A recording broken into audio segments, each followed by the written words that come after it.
Pada awal tahun 2020, ada suatu peristiwa yang sangat memukul keluarga kami, yaitu ketika ayah saya atau bapak saya menyebutnya didiagnosa penyakit kanker. Wah, saya merasa sangat terpukul dan merasa apa yang bisa saya bantu. Di situ saya melakukan research bahwa treatment yang terbaik bagi penderita kanker adalah makanan organik atau yang tidak mengandung kimia. Di situ saya melakukan berkebun secara organik dengan niat untuk membantu ayah saya mendapat treatment yang terbaik selama masa kemoterapi. Dan puji Tuhan, tahun 2020 akhir ayah saya didiagnosa cancer free atau bersih dari kanker berdasarkan hasil PET scan.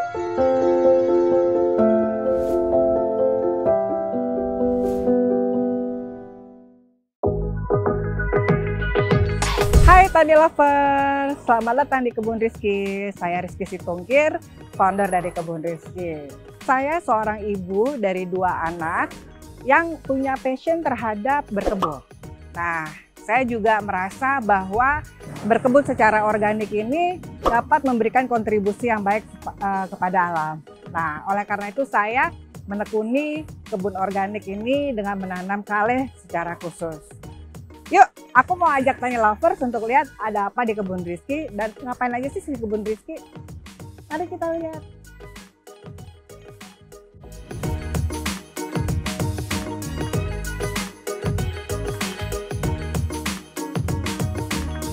Oke, Tani Lovers, di Kebun Rizky kita menanam secara organik, khususnya tanaman kale atau kale.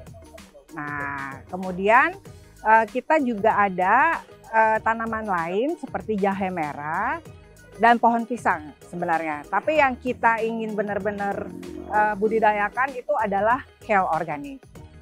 Kenapa tanaman kale? Jadi kalau Tani Lovers lihat di Google atau browsing, kale ini disebut sebagai Queen of Veggie atau ratu sayuran. Atau bahkan disebut juga sebagai superfood. Kenapa? Karena itu kandungan nutrisi yang sangat bagus dan lengkap vitamin A-nya. Kale memiliki protein yang sangat tinggi, sama dengan protein di dalam daging. Karena itu kale sering disebut juga the highest protein vegetables on earth. Nah, melalui penelitian di American Institute for Cancer Research, zat antioksidan di dalam kale itu juga sangat bagus untuk menghambat pertumbuhan sel kanker. Ada lutein, flavonoid, quercetin yang bisa menghambat pertumbuhan kanker. Oleh karena itu, kale sering juga disebut sebagai food that fight cancer. Itulah mengapa saya menanam kale, karena saya merasa manfaatnya sangat banyak. Kebun Rizky juga menyediakan makanan yang terbuat dari kale. Ada makanan yang siap santap seperti kale lasagna, kale chicken pie, kale tuna puff, atau frozen food seperti kale dimsum, kale ravioli, bahkan juga ada minuman seperti kale monet dan cold press ale.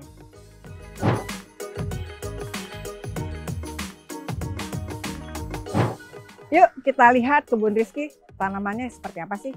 Mari. Oke, Tani Lovers, kita lihat gimana sih kale itu atau kale tanamannya. Nah, ini adalah bedeng-bedeng dari si sayur kale.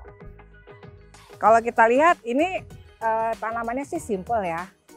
Dan ini istilahnya akan siap untuk dipanen. Jadi dia teksturnya itu agak sedikit kaku, lebih keras daripada lettuce atau selada.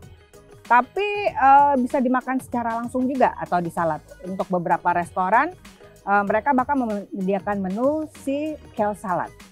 Enak loh. Saat ini kita menanam sekitar hampir 24 bedeng untuk dijadikan tanaman kale secara organik. Untuk pengelolaannya kita membuat pupuk organik cair sendiri dan juga membuat pestisida nabati secara alami. That's why kenapa tanamannya terlihat subur dan gembur.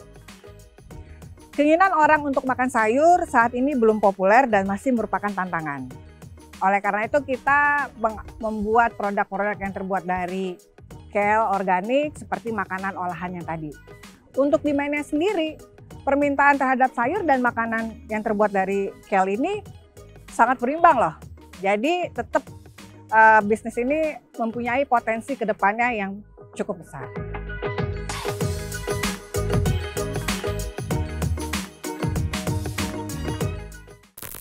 Lalu pada awal tahun 2020, ada suatu peristiwa yang sangat memukul keluarga kami, yaitu ketika ayah saya atau bapak saya menyebutnya didiagnosa penyakit kanker.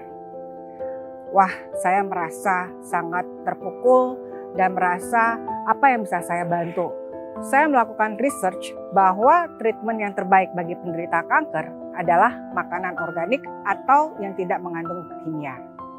Di situ saya melakukan berkebun secara organik dengan niat untuk membantu ayah saya mendapat treatment yang terbaik selama pasca kemoterapi. Dan puji Tuhan, tahun 2020 akhir ayah saya didiagnosa cancer free atau bersih dari kanker berdasarkan hasil PET scan.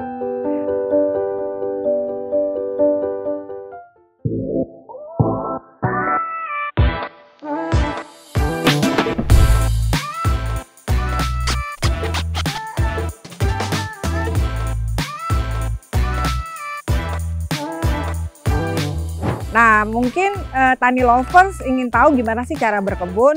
Yuk, saya kasih tahu secara sepintas bagaimana sih cara menyemai dan menanam ke dalam bedeng. Mari! Nah, Tani Lovers, ini bibit dari kale. Ini usianya sekitar hampir 1 bulan yang disemai dari benih. Kemudian kita taruh di polybag yang isinya tanah organik juga. Dan udah siap untuk ditanam ke bedeng. Kita lihat tuh cara penanamannya. Nah, ini polybag kita akan pindahkan dari polybag ke bedeng. Caranya pertama kita keluarkan kale dari polybag. Seperti ini. Ya. Kemudian kita masukkan ke dalam bedeng yang sudah dilobangin. Ya. Dan kita tutup.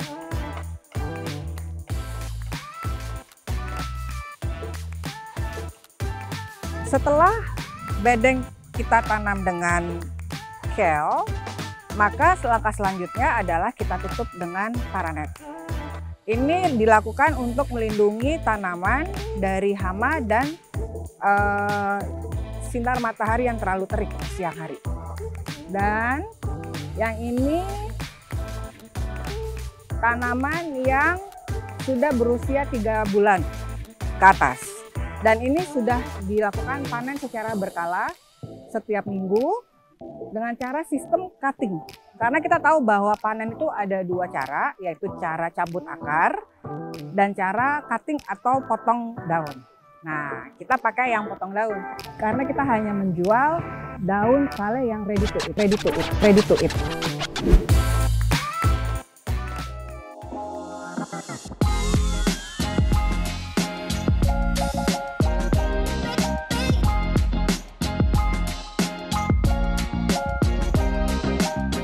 Oke, Tani Lovers, yuk kita coba panen. Ya, yang kita panen itu adalah daun yang cukup lebar, sekitar 15 ke 20 cm, yang udah siap untuk dimakan. Contoh ini. Nah, ini contohnya panen. Ini udah berusia 3 bulanan, yang memang dia udah fully develop atau berkembang secara penuh. Dan cara panennya gampang kok.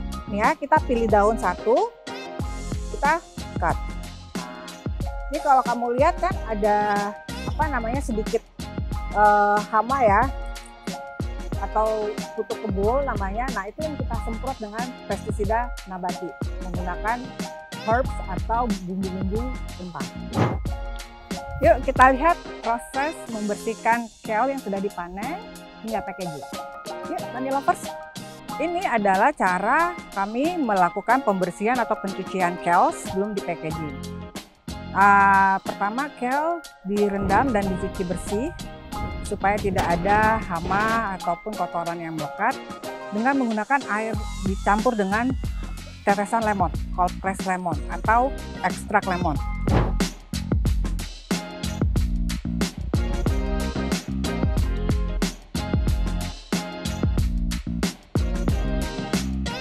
Demikian Tani Lovers, journey bersama Kebun Rizky hari ini.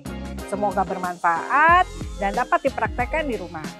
Tetap semangat dan jangan lupa mengkonsumsi sayur di masa pandemi COVID ini supaya stamina tetap terjaga. Dan yang terutama, go organic for better earth. Sampai jumpa!